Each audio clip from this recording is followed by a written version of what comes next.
Missing some bodies today, Sheldon, and challenges of 4 games in the next 6 nights. How do you handle a practice the way you did to get through it and still develop?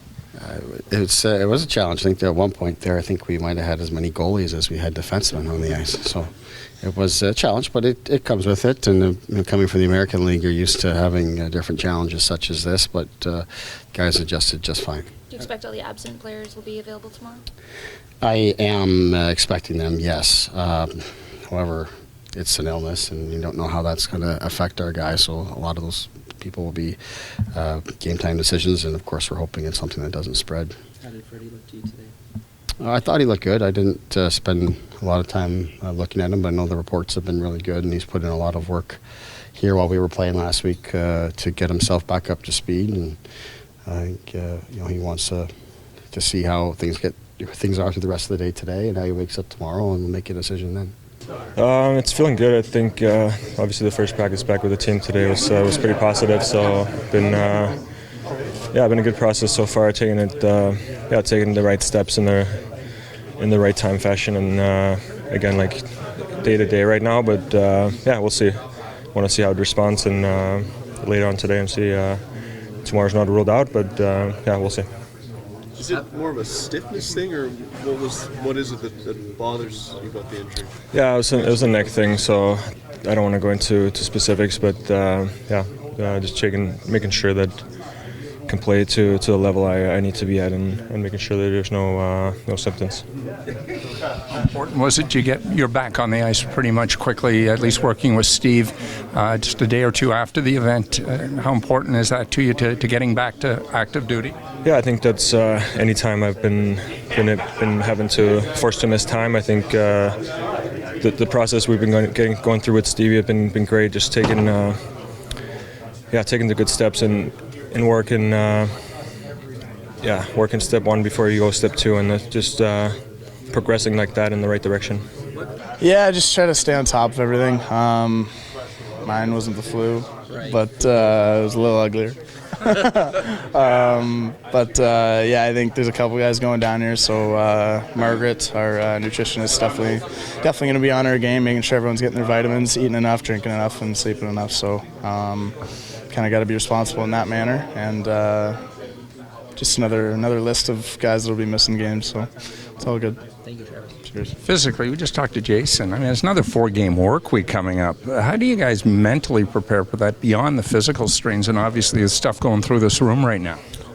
Yeah, it's fun. I mean, you want to play games, right? Like, practices are good. You get your reps in. You get to work on your skills. But I mean, you don't play hockey to practice. So it's I like playing games. If we could play every day and not take too much of a toll on my body, then I'd do it. I mean, we're here because we love the game. So I think it's just kind of staying on top of things. Like I just said, just making sure you're getting enough sleep, eating enough, drinking enough. Try to stay on top of those physical aspects to keep you on your game. I mean, it's coming down to grind time here. So hockey's building up, and that's what we're excited for. You look back at the experience of getting to play in Montreal Saturday night and all that went with it, and a very important game for you guys.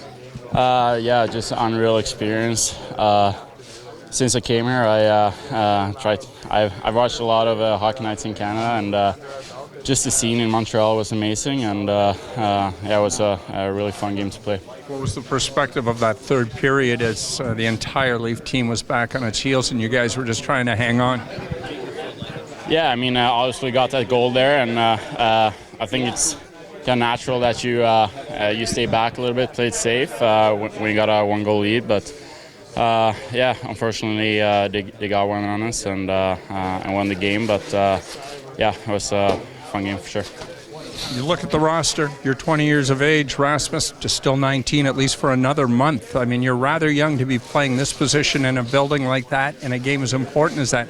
How did you guys approach the challenge of playing Montreal, given the lack of experience you guys have as both first-year players in the National Hockey League?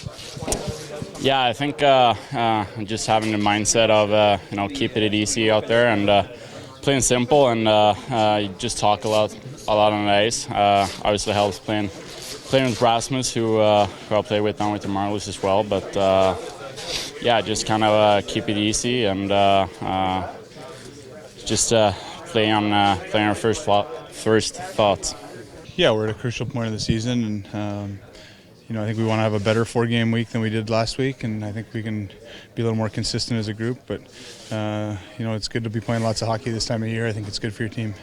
When a club is outshot as badly as they were on Saturday night, why tentative with so much elite talent in the lineup? Is that just the demographic of the game and how it went, or does it happen? Well, you're trying to hold that lead. I think, I think we need to press a little more and obviously get more shots. But if we win the game 1-0, we talk about how we didn't give anything up. So it's a fine line, and you don't want to be too loose with your play in the third period, but you also don't want to sit back too much. And we probably felt like we sat back too much. We need to have the puck more than we did. But the reality is if we win the game 1-0, then we're talking about how good of a defensive effort it was. You've been in playoff races in Dallas. What's it like, at least with this group, where all the attention is on a game-to-game basis here, and obviously it's important? I think it's just up to the individual. You got to get yourself ready every night, and you expect that the intensity is ramping up now, and every game becomes must-win. And you win 2 games, you create a little bit of room for yourself. You lose 2, you start feeling the heat of teams catching you, and it's important that you just kind of stay on a game-to-game basis and not get too caught up in things.